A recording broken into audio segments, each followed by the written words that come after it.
Hello everybody. I am gonna make something different today.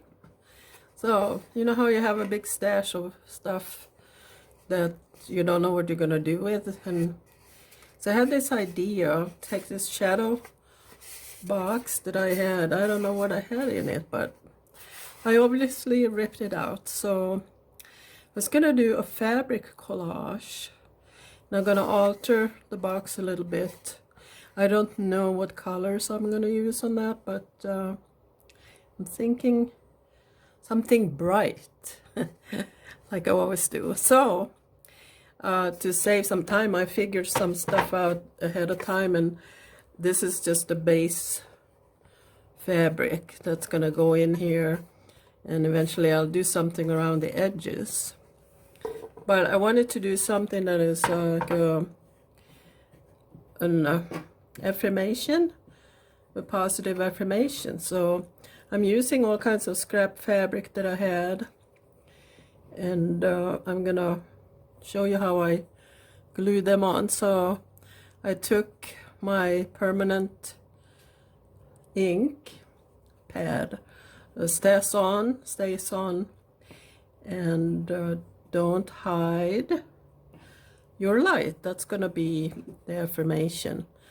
So I put that on some muslin I had and cut them out. I think they're kind of cute, so they of course are gonna go on last. So then let me tell you about this stuff here. I wonder if you can see it. It's called, I got this Pellon Wonder Web. It's a fusible web that has ink, not ink, but like some sort of glue, and it's on both sides. So however they make that, it is a wonder fabric for sure. So what I will do here is I will take my iron, and I'm gonna iron these bits here, the basic bits, onto here. So you start out with a basic fabric layer, and it might not cover, you might overlap a little. You're gonna have to put down some scraps of this where it overlays the other fabric. And so I had all kinds of fabrics here that I wanted to use, and since this is an owl here, I'm gonna use some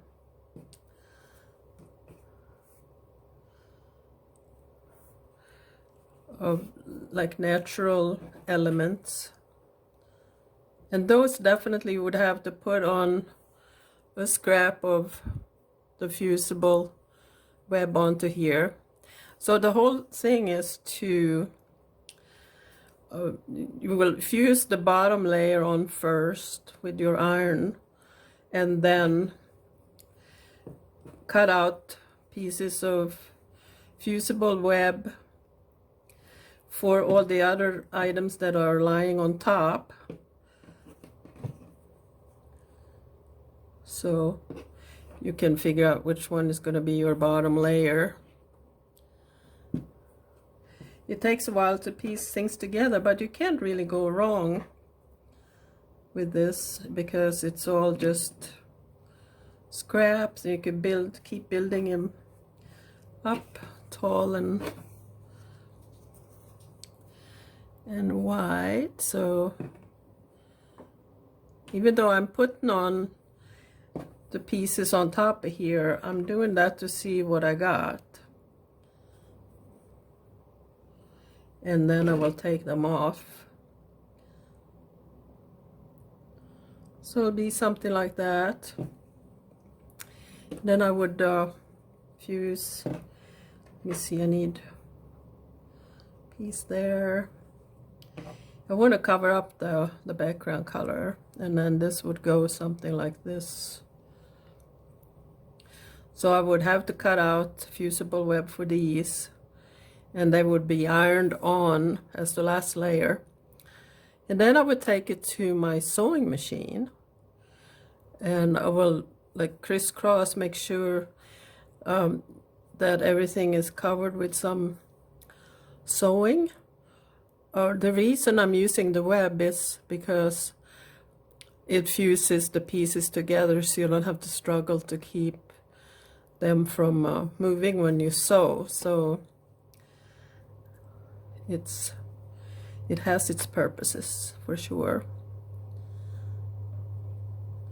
So something like that. So I'm gonna come back after I have ironed everything and sewed it all together, and then we'll work on the box itself. So I wanted to show you before I got to sewing how it looks now. See, it's all attached, although I left a few things that can easily be added by stitching on top of them. So I'm gonna do like decorative stitching on here.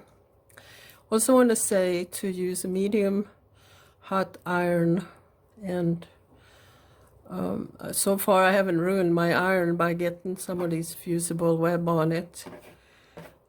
It seems to just melt away. And use cotton fabrics as much as possible, or a blend, but don't use, say, nylons or tulle or tulle.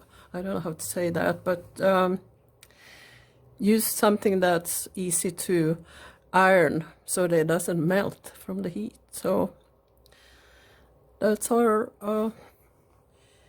those hints. So I'm gonna go and sew it now. So here I've sewn everything. You can see, if you want perfection, this is not it, but everything is nailed down. So I was thinking, just for interest, I'm gonna do a couple of French knots, or maybe other embroidery. You can, of course, if you don't want to use a machine, if you don't have one, you can sew around the fabric with some embroidery floss. So you can always look up embroidery stitches on YouTube. So I'm gonna do just the French knot here. What it does, it adds a little more dimension and texture. That was not very good, was it? I think you can. I'm using 2 strands. I think I would use 3 strands for this because they come out really small, like this.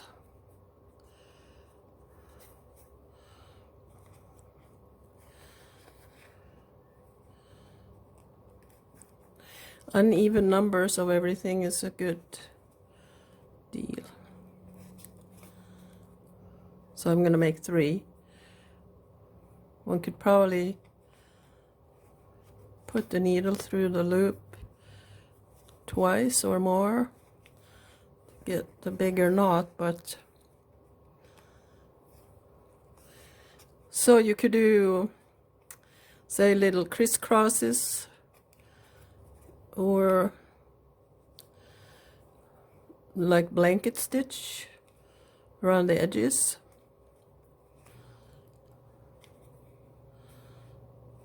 So I think it's cute to add a little something.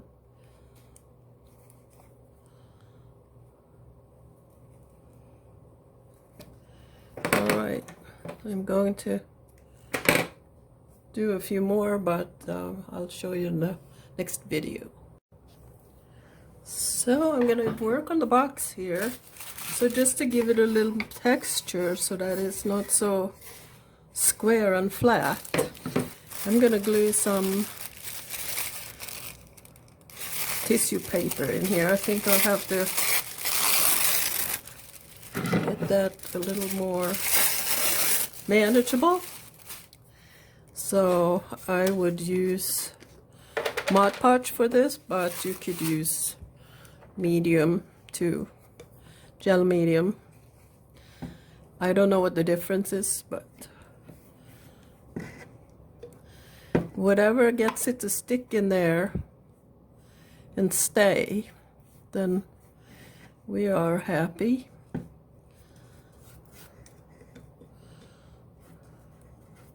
So it's going to be painted too, and I have glued all of this in.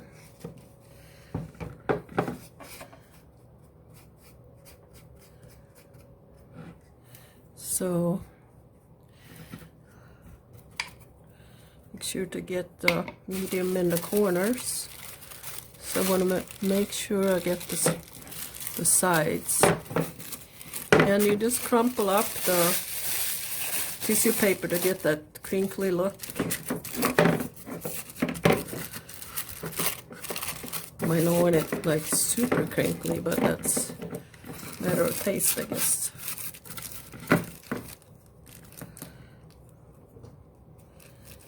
If it overlaps, you can always cut the overage later. So here I use my brush to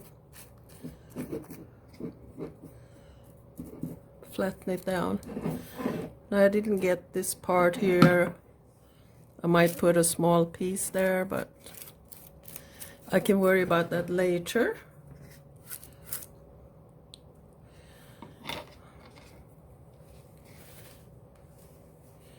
So I have to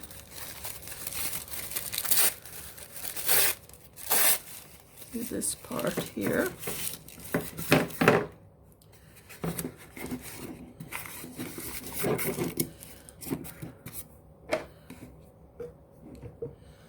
And just add more Mod Podge.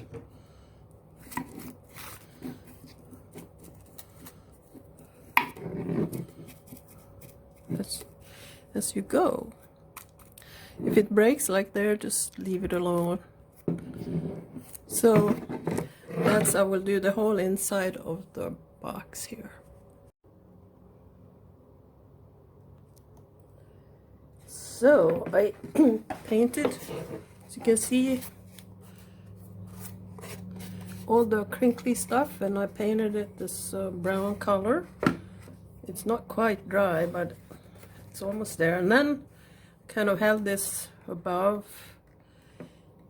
and it sort of disappears in the back. So I was thinking, I have this box, I could glue that in, paint it first on the sides to be the same color, and then put this on top. Maybe reinforce the edges so that they don't droop, and that would make it stand out a lot more. And so I'm thinking about that, also thinking I should paint the edges a different color.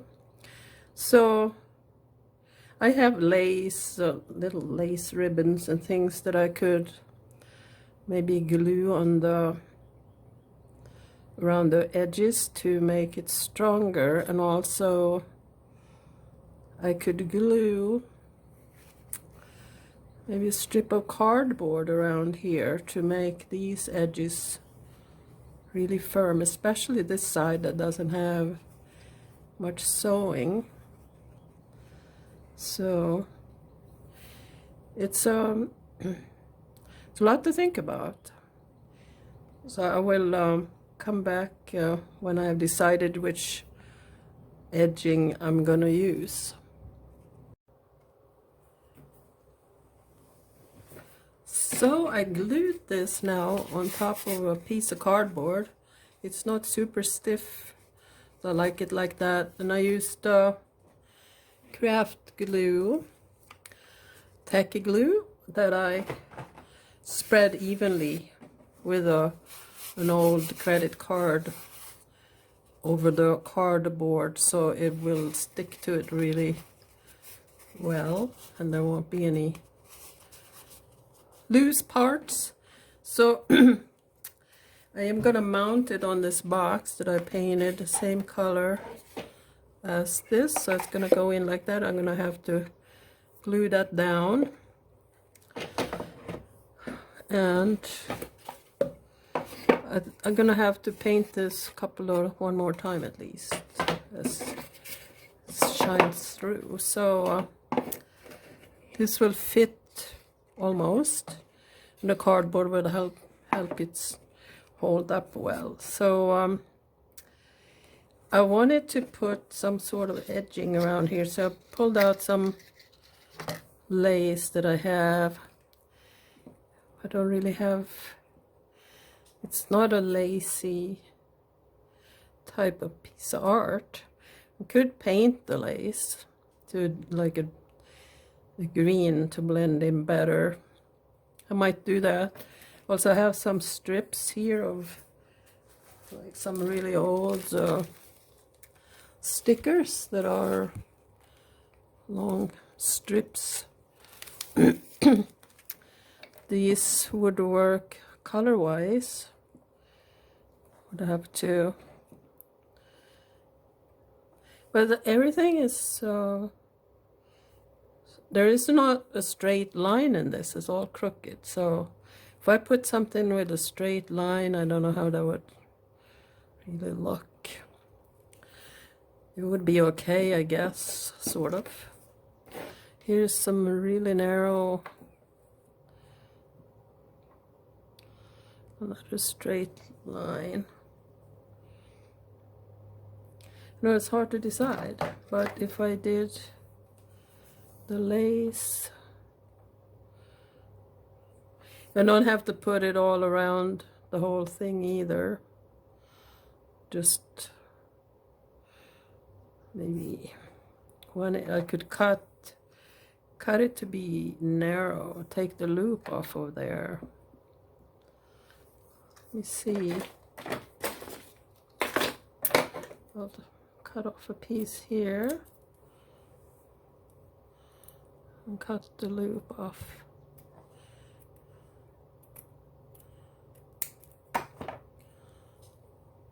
That would work better, I think.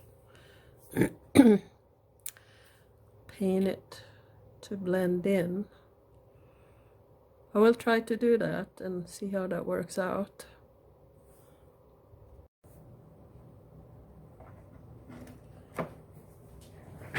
So here we have the box. I painted the little inner box and glued that down with craft glue. I painted this purple, like a dark purple, and these are for masking off stripes. I'm gonna do white stripes there. So I want to glue down the artwork, and I'm using craft glue because it is stronger, in my opinion, than Mod Podge or medium.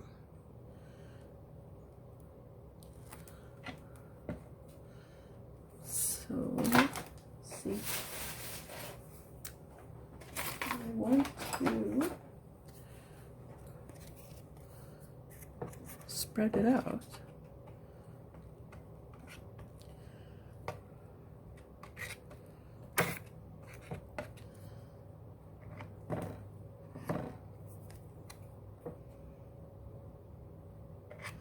Because the artwork has cardboard on the back, it will soak up a lot of the glue. So I'm going to put on a lot of glue here.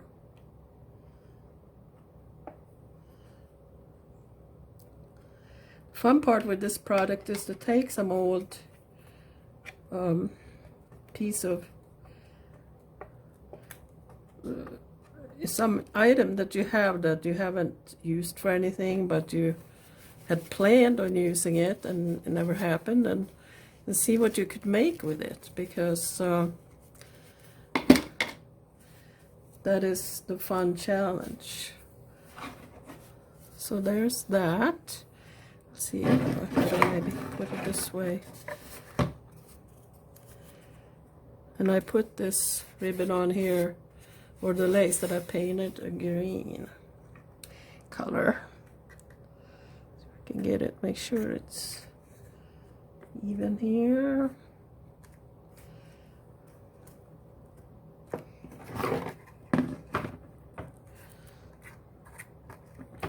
I like that it stands up like that.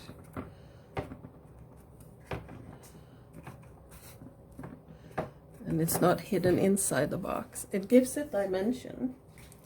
So I'm just going to show you how I paint. Let's see. I'll find a decent brush here. Oops. Brown. I wanted white. So I just paint carefully. Usually it works without having to do a lot of touch-ups, but if you do, it's not a big deal.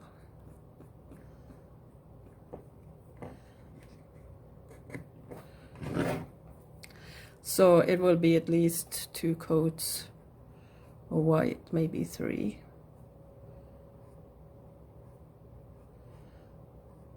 Okay, well, I will show you in a bit here what the finished art